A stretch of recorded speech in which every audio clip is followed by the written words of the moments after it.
네, 국내 코로나19 신규 확진자가 이틀째 500명대를 이어간 가운데 예방접종의 속도가 붙기 시작했습니다. 코로나19 백신 1차 접종자가 이틀간 120만 명 늘면서 인구 대비 10.2%로 높아졌는데요. 네, 정기석 한림대 성심병원 호흡기내과 교수와 관련 내용 함께 짚어보겠습니다. 어서 오십시오. 오세요. 예. 자, 어제 국내 신규 확진자가 533명이 나왔습니다. 제가 몇 주 전에도 이 시간에 교수님과 이 코로나 대담을 하면서 상당히 그때도 이제 비슷한 좀 규모의 확진자가 나온 걸로 기억을 하고 있거든요. 지금 한 몇 주째 이렇게 정체 국면이 좀 이어지고 있는 것 같습니다. 현재 추세를 좀 어떻게 보고 계세요? 전 매우 다행이라고 보고 있습니다. 예.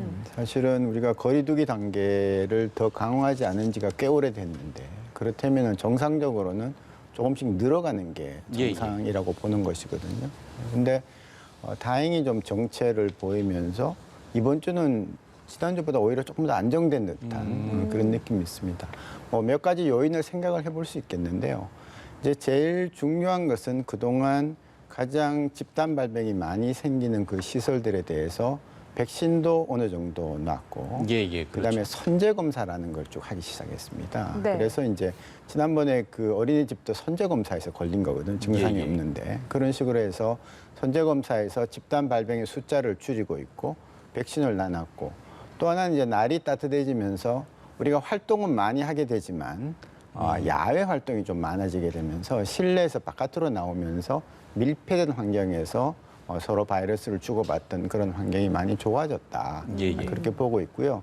그럼에도 불구하고 늘 이제 경고를 하듯이 이제 너무 안심해서는 안 될 것이고 지금 이런 정체기에 속히 백신을 많은 사람들이 맞아서 이제 소위 말하는 집단 면역으로 다가갈 수 있는 그런 좋은 기회다 그렇게 봅니다.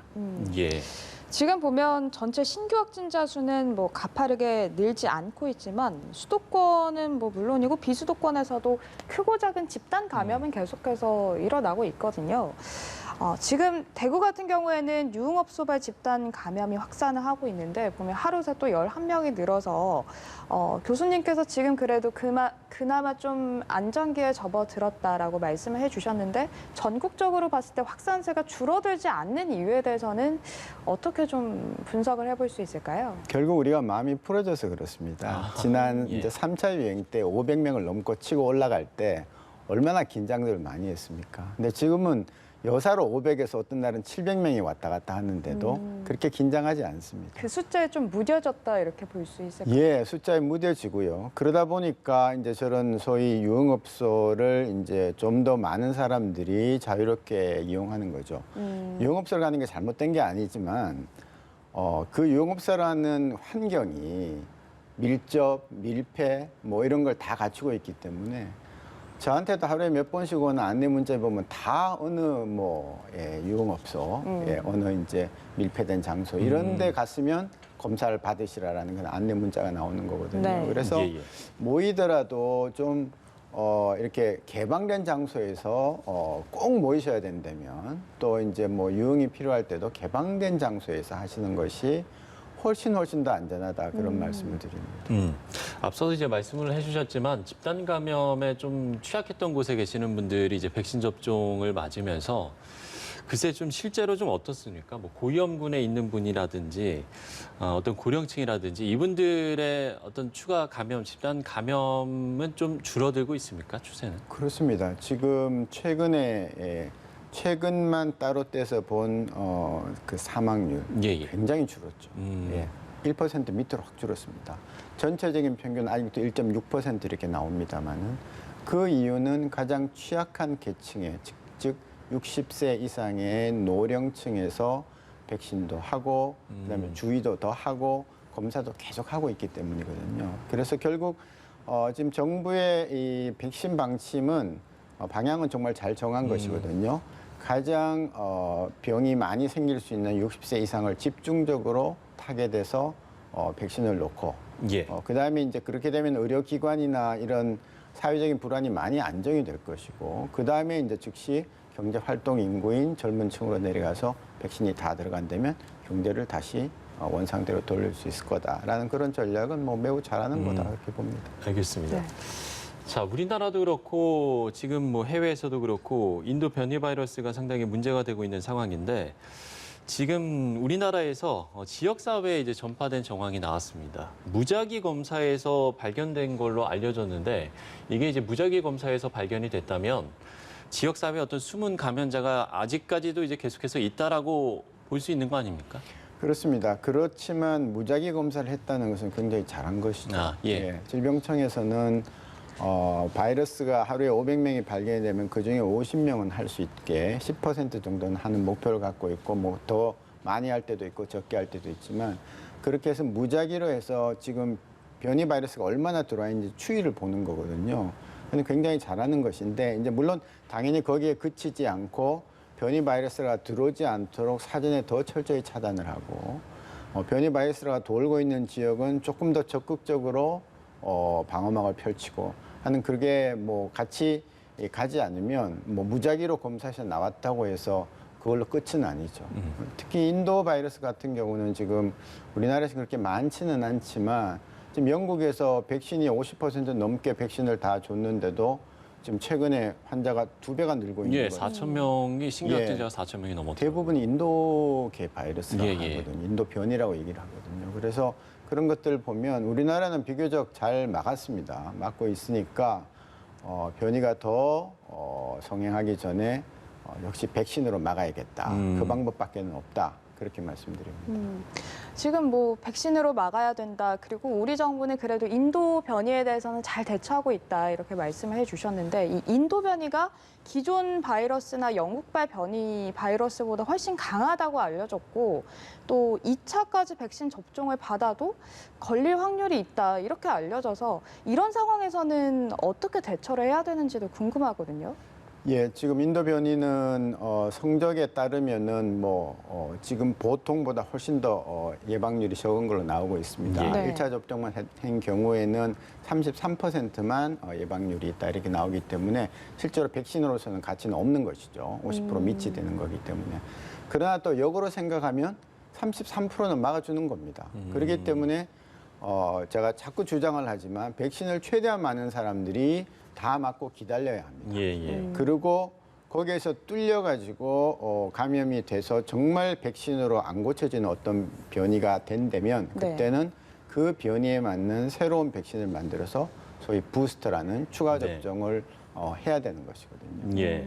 앞서 이제 교수님께서도 보셨습니다만 베트남에서 인도 변이와 영국 변이가 혼합된 바이러스가 이제 확인이 됐다는 뉴스를 이제 같이 보셨는데 글쎄요, 이런 뉴스가 좀 나올 때마다 이게 좀 시청자 입장에서는 또 우려가 좀 커질 수 있을 것 같기도 하거든요. 이 부분은 좀 어떻게 보세요? 저도 그걸 보고 매우 놀랐고요. 예. 그 논란 이유는 두 가지가 있는데 베트남 같이 지금 환자가 많지 않은 데서도 변이 바이러스에 대해서 계속 연구를 하고 있구나. 변이 바이러스는 유전체 전장 검사를 해야 되기 때문에 비용도 많이 들고 시간도 많이 듭니다.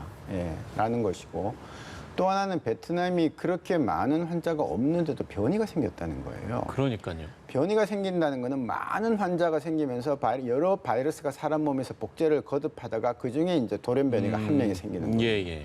사람도 돌연변이가 많이 생기진 않지 않습니까? 그래서 그 많이 생기려면 그만큼 많이 발생을 해야 되는데 그렇지 않은 데서 생겼고 이것은 보건부 장관 말에 의하면 베트남에서 처음 발견된 거다. 베트남 내에서 발견된 거다. 이제 이렇게 나오는 거기 때문에 물론 그게 어디서 딴 데서 와서 베트남에서 처음 발견됐는지 베트남 사람 안에서 생겼는지도 모릅니다. 그러나 만일 베트남 사람들 안에서 생겼다면은 참 특이한 케이스다.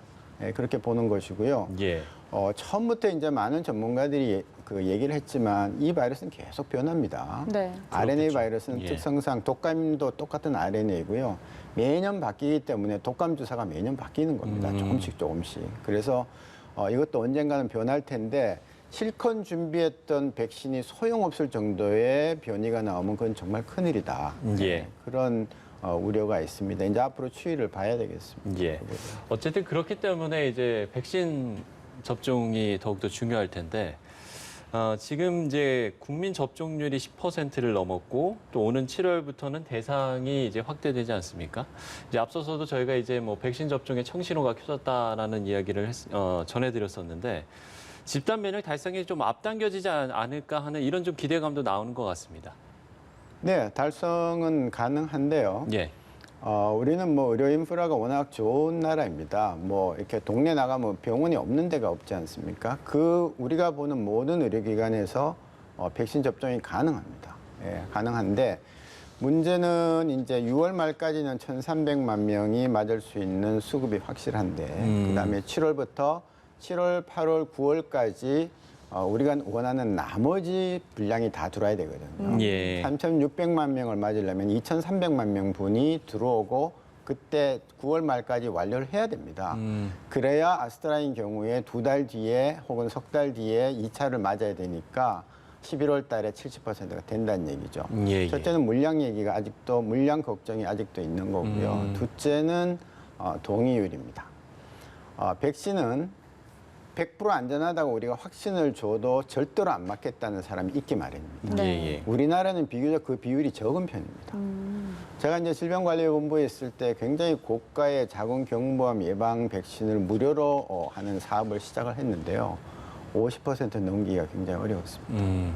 뭐 그거 맞으면 뭐가 잘못된다는 그런 흉흉한 소문들, 또 뭐 백신을 굳이 건강한 아이한테 왜 우리 아이한테 놓겠느냐라는 그런 네네. 것들 등등 때문에, 그래서 동의율이 과연 70%가 넘겠느냐라는 거죠. 더더욱이 지금 화이자가 12살까지 다 놓는다 해도 0세부터 11살까지는 12세 미만은 맞을 백신이 없습니다. 적어도 예. 제가 보기에는 9월까지는 그렇습니다. 그렇다면은 그 위의 인구의 70%를, 전체 인구 70%를 만들려면 그 위의 인구에는 70%가 넘겠죠. 그러니까 동의율이 거의 한 75% 가까이 돼야 우리는 70%를 만들 수가 있는 겁니다. 그래서 그런 것들이 중요하다고 생각을 하면 역시 백신에 대한 불안감, 예. 그다음에 동참하겠다는 그런 시민의식, 이런 것들을 계속해서 만들어 나가야 우리는 정말 70% 완성했다라는 그런 목표에 도달할 수 있을 겁니다.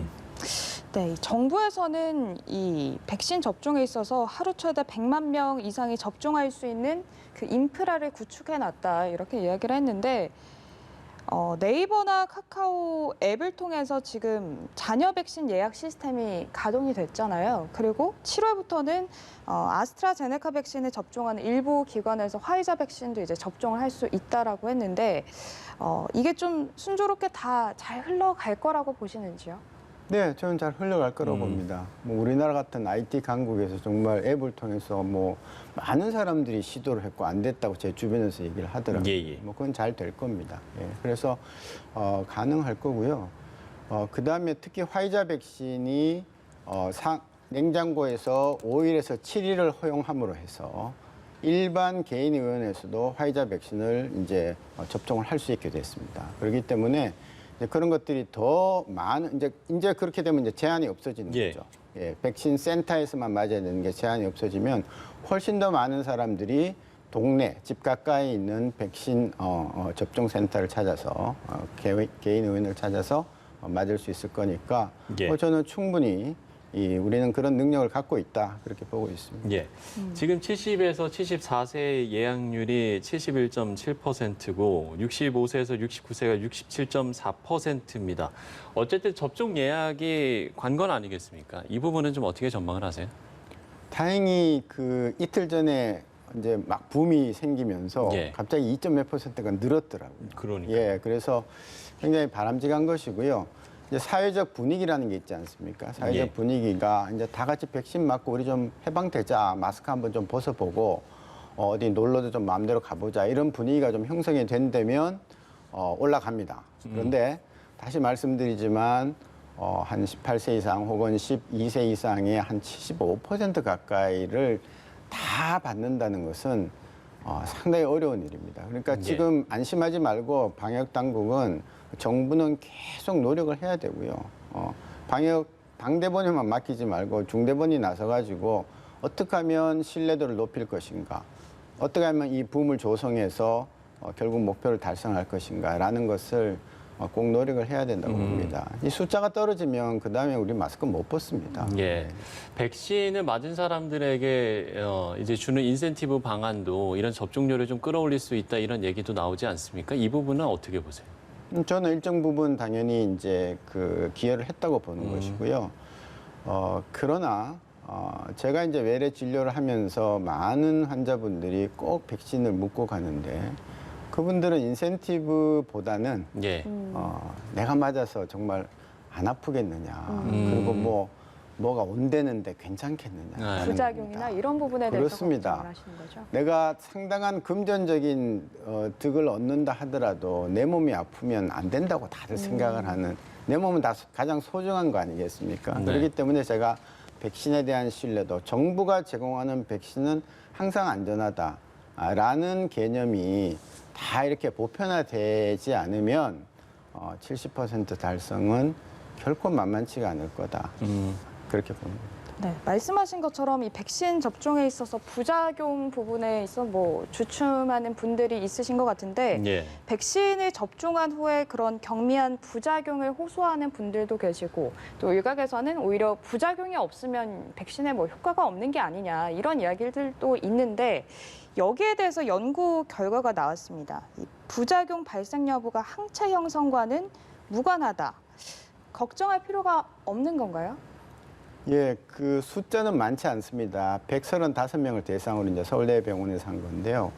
저도 굉장히 훌륭한 연구다. 숫자는 많지 않지만 참 믿고 싶다. 이렇게 보는 겁니다. 왜냐하면 저도 아스트라 백신을 맞았는데 아무렇지도 않았거든요. 그래서 제가 의사하고 많은 공부를 했지만 정말 이 면역 형성하고 그다음에 그 내 몸에 반응하고 전혀 일치하지 않을 걸까 이런 의심을 좀 했죠. 근데 지금 그 자료를 보면 그 부작용을 없음, 경증, 중등증, 중증 이렇게 세 개로 나누고 전체 그룹을 네 개로 했는데 항체 생성하는 건 보니까 별 차이가 없는 겁니다. 예, 그래서 아팠던 사람이든 멀쩡했던 사람이든 항체는 그 백신이 원했던 대로 원하는 방향만큼 지금 생기고 있다라는 굉장히 안심할 수 있는 그런 데이터가 나와서 상당히 고무적이다. 그러나 물론 이 의학이라는 것은 많은 자료를 갖고 다방면의 연구를 해서 나와야 그게 정설이 되는 거지. 그렇죠. 135명 갖고 일시적인 검사를 했다고 절대적이다. 이렇게는 말씀을 못 드립니다만 일단은 좋은 소식이면은 틀림이 없습니다. 예, 네. 백신 부작용 이야기까지 제가 짚어봤습니다. 정기석 한림대 성심병원 호흡기내과 교수와 이야기 나눠봤습니다. 오늘 말씀 고맙습니다. 고맙습니다.